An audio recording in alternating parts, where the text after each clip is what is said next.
जब 5 दिसंबर 1994 की इनकी हत्या कर दी गई भीड़ के द्वारा, और इस भीड़ का नेतृत्व कर रहा था आनंद मोहन। एक तरफ दलितों से इतना नफरत और दूसरी तरफ स्वर्ण से इतना प्रेम क्यों दिखा रहे हैं? लोग पूछ रहे हैं कि जनाब ऐसे कैसे।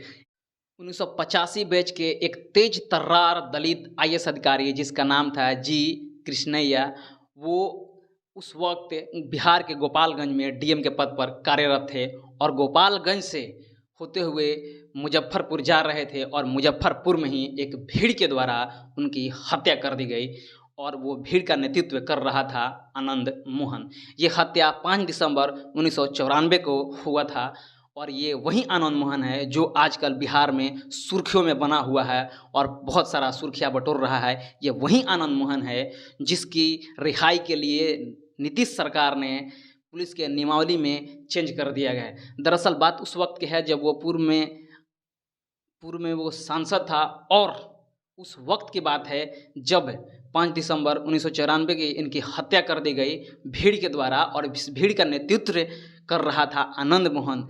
बिहार पीपुल्स पार्टी जिसका एक छोटा सा लीडर था जिसका नाम था छोटू मिश्रा, और वहीं छोटू मिश्रा की मृत्यु हो जाने के बाद उसके डेड बॉडी के लेकर के सड़क पे प्रदर्शन कर रहा था और उसी वक्त उसी राह से गुजर रहे थे जी कृष्णैया जो डीएम के पद पे कार्यरत थे गोपालगंज में, और वहीं इनको बहुत बेरहमी से भीड़ के द्वारा कुचल दिया गया। हालत ऐसी बनी कि उनके मौके पर ही मृत्यु हो गई। उसके बाद पूरा का पूरा आरोप जो है वो आनंद मोहन पर लगा और ये मामला चल गया पटना के हाई कोर्ट में। पटना के हाई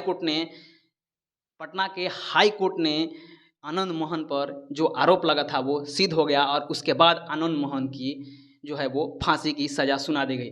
फांसी की सज़ा सुनाते वक्त उनको कहा गया कि आप ही जो थे जो भीड़ को उकसाए थे और आप भीड़ के उकसाने के वजह से आप पर ये आरोप लगा है और आरोप सिद्ध हुआ है, इसके वजह से आपकी फांसी की सज़ा सुनाई जा रही है। और उस वक्त जो है वो आरजेडी की सरकार था लालू यादव के, और आज जब इस नियमावली में चेंज किया जा रहा है तब भी आज नीतीश सरकार, तथाकथित कहे जाने वाले विकास पुरुष नीतीश की सरकार है और उनके साथ में भी है आरजेडी। उसके बाद जब ये आरोप लगा तो उनको फांसी की सज़ा सुनाई गई और फांसी की सज़ा कम करके उनको उम्र कैद की सज़ा सुनाई गई और उम्र कैद की सज़ा को कम करके आज देख रहे हैं कि उनको रिहा करने की नौबत आ गई है और नीतीश सरकार ने उस नियमावली में चेंज करके ये सब प्रकरण किया जा रहा है। दरअसल ये बात इसलिए हो रहा है क्योंकि आने वाले 24 में लोकसभा का चुनाव है और आने वाले 25 में विधानसभा का चुनाव है। तमाम इस तरह के हथकंडे को देखते हुए इनको रिहा किया जा रहा है।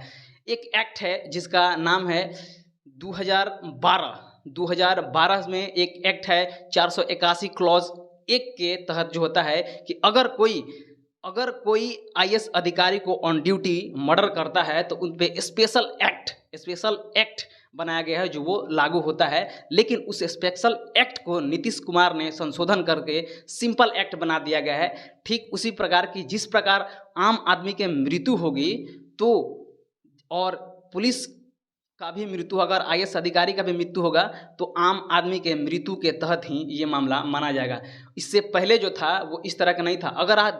अगर आईएएस अधिकारी की मृत्यु होती है या जो भी सीनियर्स ऑफिसर्स हैं उनकी मृत्यु होती है तो आम जनता की जो मृत्यु होती है उससे अलग रखा जाता था। लेकिन इस एक्ट में संशोधन करने के बाद ये सारा के सारा चीज़ एक जैसा हो गया है, सिंपल हो गया है। इसलिए बिहार के जनता और भारत के जनता नीतीश सरकार से, तथाकथित कहे जाने वाले विकास पुरुष से पूछ रही है कि जनाब ऐसे कैसे।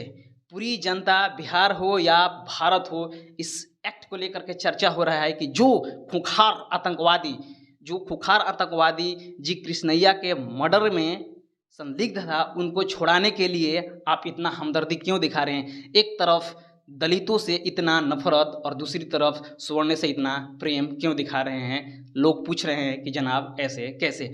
इससे पहले ही जो विधानसभा बिहार में चुनाव हुआ था उसमें आप कह चुके हैं कि अगर दलितों की मर्डर होती है तो उसको एक सरकारी नौकरी दिया जाएगा। लेकिन सरकारी नौकरी तो छोड़िए, उनका सुध बुध लेने वाला भी कोई नहीं। हर रोज़ हज़ारों दलितों की मृत्यु होती है, हज़ारों दलितों की मर्डर हो रही है, मृत्यु छोड़िए मर्डर करके मार दिया जा रहा है, लेकिन उनको सुध बुध लेने वाला कोई नहीं है। अभी हाल ही में राकेश पासवान का जो है वो मुजफ्फरपुर में हाजीपुर में उनके मर्डर कर दिया जाता है। तथाकथित जो 2 लोग जाते हैं उनके सरबाद लेने के लिए और वहीं गोलियों से उनको भूंज दिया जाता है और उनके आरोपी को भूंज दिया जाता है और उनके हत्यारों को, राकेश पासवान के हत्यारों को अभी तक ले जेल में बंद नहीं किया गया है।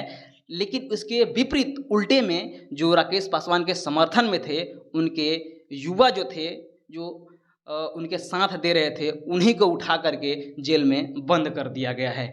तमाम इस तरह के मुद्दे हैं जो सवाल उठाया जा रहा है और लोग सवाल पूछ रहे हैं कि नीतीश बाबू ये ऐसे कैसे हो रहा है? क्या यही समाजवादी का नियम है? क्या यहीं आप समाजवाद की राजनीति करते हैं? क्या यहीं दलितों के हर जगह पिटाई हो रही है, आप खामोश हैं और एक तरफ खुखार आतंकवादियों को छुड़ाने के लिए आप पुलिस नियमावली में संशोधन करके बदल दिए हैं? ये कैसे चलेगा? अगर आप हमारे चैनल पर पहली बार आए हैं तो हमारे चैनल को सब्सक्राइब करें, वीडियो को लाइक करें, शेयर करें। मिलते हैं अगले खबरों के साथ, तब तक जय भीम, जय भारत, जय संविधान।